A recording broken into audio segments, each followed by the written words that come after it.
2024 was the most tumultuous year of my life by far. It had the highest of highs and the lowest of lows. I got married to my now wife. I quit my job.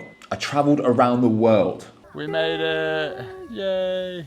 But I also experienced devastating loss, which I've already been fairly outspoken about. In this video, I'm gonna be talking about goal setting in general. As someone who's been setting goals for myself ever since I was a young boy, wanting to be a professional athlete, I'll be sharing some of my insights to hopefully help you with your goal setting process, so that you don't let another year pass you by without achieving your goals. I'll be going through the goals that I set for myself in 2024 and seeing if I succeeded or failed in reaching these goals. I'll also be sharing why I think the concept of New Year's resolutions is flawed and what you could be doing instead. So let's kick things off by seeing what exactly I wrote down this time last year for my 2024 goals. I separated into 5 categories: professional, personal, finance, health and fitness, and relationships.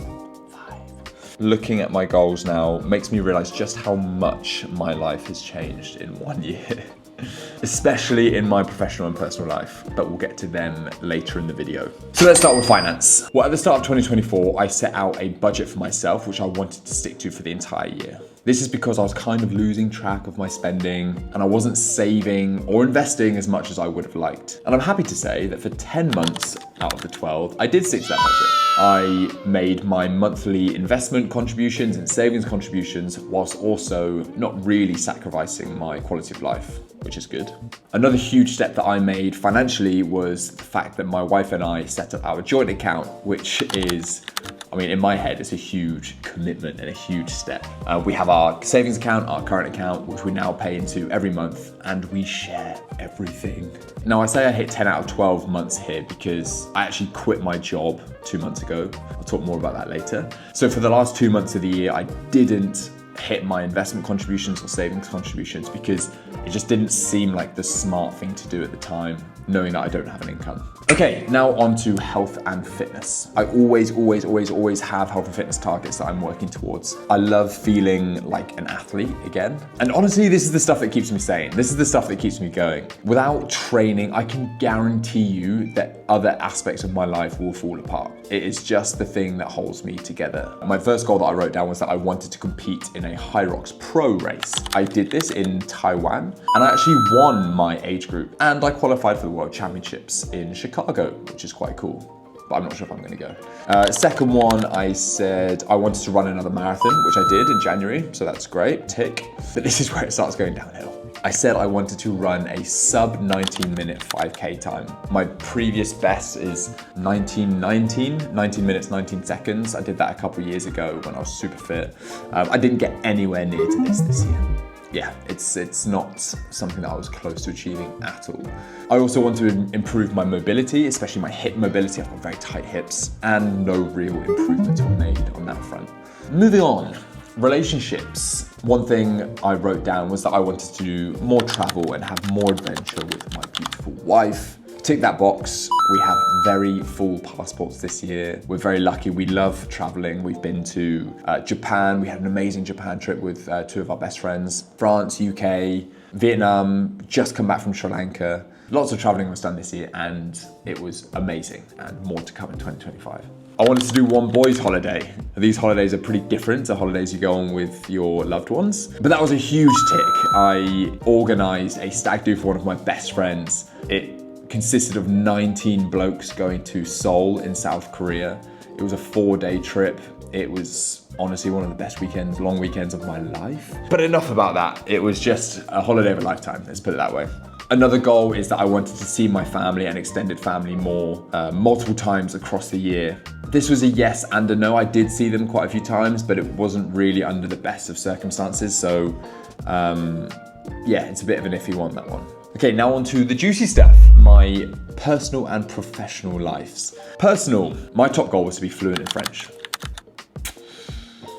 Now, for those of you that don't know, my wife is French.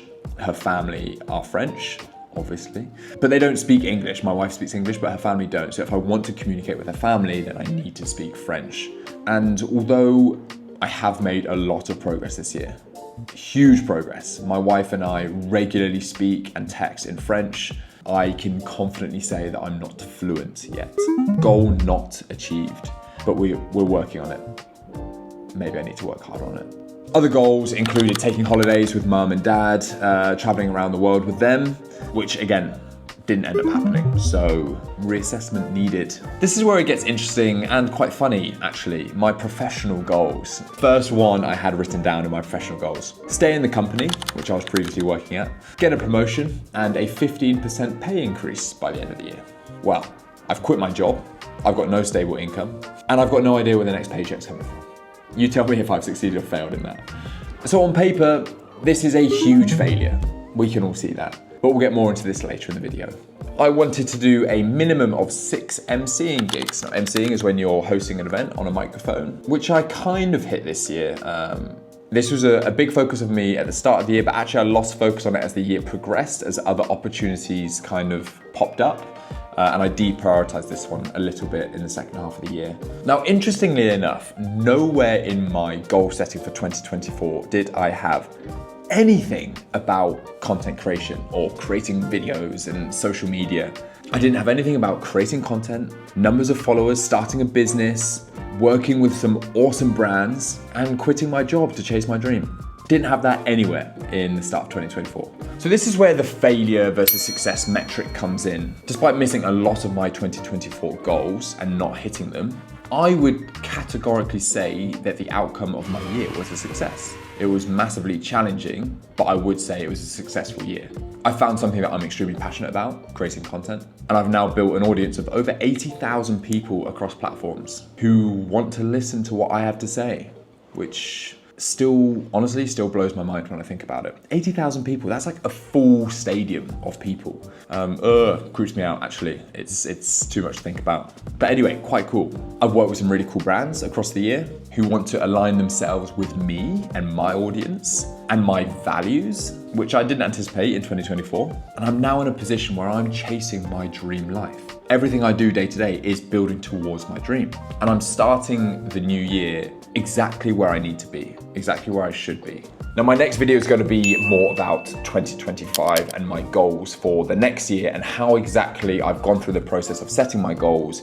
But I want to share a few tips and tricks in this video because I know you're probably in the process of doing your own goal setting at the moment for the new year. So the first thing that I've done in my 2025 goals is I've changed the timeline. Instead of thinking 1 year ahead, I'm now thinking in quarters, so 3 months ahead. I saw Ali Abdaal talk about this in one of his videos, which was great, by the way, on goal setting and productivity. And the reason for this is pretty clear when you listen to my 2024 goals and how I got on with achieving or not achieving them. Things change really fast in life, and it's very easy to lose track of long-term goals and let the whole year pass you by without making any progress or achieving much towards the goals that you set out at the start of the year. By shortening the time frame, it makes it more real. You can no longer push things down the road because you know that, oh, I've got all year to achieve this, it'll be fine. I'll do them in a couple months' time. When you're talking in 3 months' time frames, you can't kick things down the road. You have to achieve it now. You have to action it now. Otherwise, 3 months is going to come by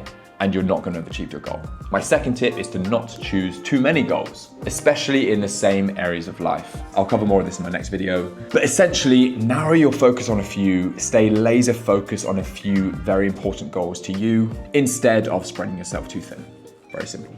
And thirdly, regular check-ins. Check in on your goals. Make sure you remind yourself every week exactly what your goals are so that you can structure your week and your life accordingly. Now, if I don't do this, I lose track incredibly fast about what I'm trying to achieve and what my goals were. I end up working on stuff that isn't important or shouldn't be important to my life because it's not in my goal setting, but I work on it anyway because I'm not focused. So that was my 2024 in a nutshell. As you can see, it was very up and very down at times. And I didn't hit all my goals. If you like this video, make sure you give it a thumbs up and subscribe if you don't want to miss next week's video, where I'll be going through my goals for 2025 and explaining exactly how I'm going to achieve them. Thank you and see you in the next one.